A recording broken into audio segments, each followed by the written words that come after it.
കർത്താവിന്റെ സമാധാനം അങ്ങേ ആത്മാവോടുകൂടെ. ലൂക്കായുടെ സുവിശേഷത്തിൽ നിന്നുള്ള വായന. കർത്താവേ, അങ്ങേക്ക് മഹത്വം. 2-ാം അധ്യായം 41 മുതലുള്ള തിരുവചനങ്ങൾ. യേശുവിൻ്റെ മാതാപിതാക്കന്മാർ ആണ്ടുതോറും പെസഹ തിരുനാളിന് ജെറുസലേമിൽ പോയിരുന്നു. അവന് 12 വയസ്സായപ്പോൾ പതിവനുസരിച്ച് അവർ തിരുനാളിന് പോയി. തിരുനാൾ കഴിഞ്ഞ് അവർ മടങ്ങിപ്പോന്നു. എന്നാൽ ബാലനായ യേശു ജെറുസലേമിൽ തങ്ങി. മാതാപിതാക്കന്മാർ അത് അറിഞ്ഞില്ല. അവൻ യാത്രാ സംഘത്തിൻ്റെ കൂടെ കാണുമെന്ന് വിചാരിച്ച് അവർ ഒരു ദിവസത്തെ വഴി പിന്നിട്ടു. ബന്ധുക്കളുടെയും പരിചയക്കാരുടെയും ഇടയിൽ അന്വേഷിച്ചിട്ട് കാണായികയാൽ യേശുവിനെ തിരക്കി അവർ ജെറുസലേമിലേക്ക് തിരിച്ചുപോയി.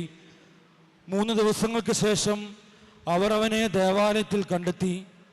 അവൻ ഉപധ്യായന്മാരുടെ ഇടയിലിരുന്ന് അവർ പറയുന്നത് കേൾക്കുകയും അവരോട് ചോദ്യങ്ങൾ ചോദിക്കുകയും ചെയ്യുകയായിരുന്നു.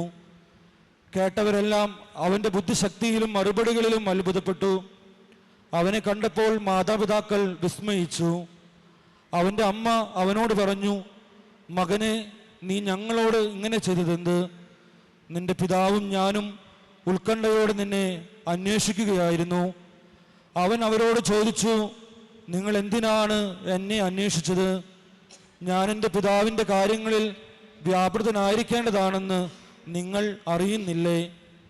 അവൻ തങ്ങളോട് പറഞ്ഞതെന്തെന്ന് അവർ ഗ്രഹിച്ചില്ല. പിന്നെ അവൻ അവരോടൊപ്പം പുറപ്പെട്ട് നസ്രത്തിൽ വന്ന് അവർക്ക് വിധേയനായി ജീവിച്ചു. അവൻ്റെ അമ്മ ഇക്കാര്യങ്ങളെല്ലാം ഹൃദയത്തിൽ സംഗ്രഹിച്ചു. യേശു ജ്ഞാനത്തിലും പ്രായത്തിലും ദൈവത്തിൻ്റെയും മനുഷ്യരുടെയും പ്രീതിയിലും വളർന്നു വന്നു. കർത്താവിൻ്റെ സുവിശേഷം. ക്രിസ്തുവേ, അങ്ങേക്ക് സ്തുതി.